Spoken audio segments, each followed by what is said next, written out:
सभे मगहिया भाई बहन के भुलेटन काका के राम राम आथिन मगहिया खबर में सुनथिन देश दुनिया के खबर। आज अपना की यहाँ बिसुआ परब है, लोग खैतन सत्तू। देश के अलगे अलगे हिस्सा में अलगे अलगे नाम से आज के दिन परब मनावल जाए। आज संविधान निर्माता डॉक्टर भीमराव अंबेडकर के जयंती है, उनकरा सत सत नमन। डॉक्टर भीमराव अंबेडकर के राष्ट्रपति द्रौपदी मुर्मू और प्रधानमंत्री नरेंद्र मोदी कैलन नमन।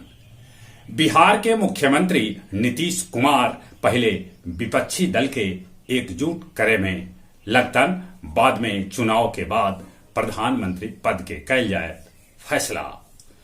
देश देशांतर मगहिया दलान अपन 109वां ऑनलाइन कार्यक्रम में कल परिचर्चा के आयोजन कैल, जकर विषय हल मगी महापद यात्रा के महात्म, जकर अध्यक्षता मिथिलेश जी और संचालन कृष्ण कुमार भट्टा कैल का।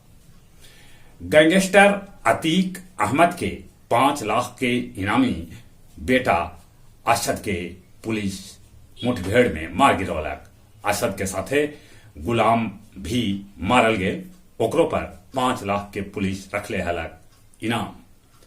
सोनपुर के बरबट्टा में स्थित पीएनबी शाखा में 2 गो गार्ड के गोली मार देवल गेल, जेकरा में एगो गार्ड के मौत भी हो गेल। बाद में लुटेरा 13 लाख रुपया लूट के ले भागलन। पाकिस्तान से AK-47 राइफल और कैश ला रहल ड्रोन के पुलिस मार गिरौलन। जासूसी के संदेह में नॉर्वे के 15 गो रूसी राजनयिक के निष्कासित कर देवल गेल। स्वीडन बंद कैलक पाकिस्तान में अपन दूतावास।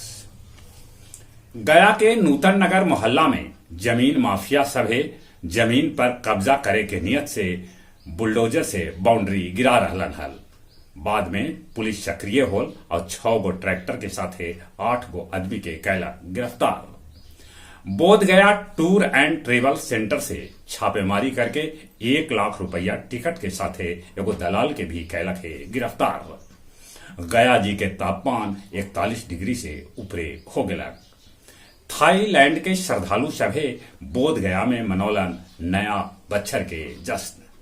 IPL के एगो मैच में गुजरात टाइटंस पंजाब किंग्स के 6 विकेट से हरा दिलक। गुजरात के तरफ से शुभमान गिल बनौलन 49 गेंदा में 67 रन।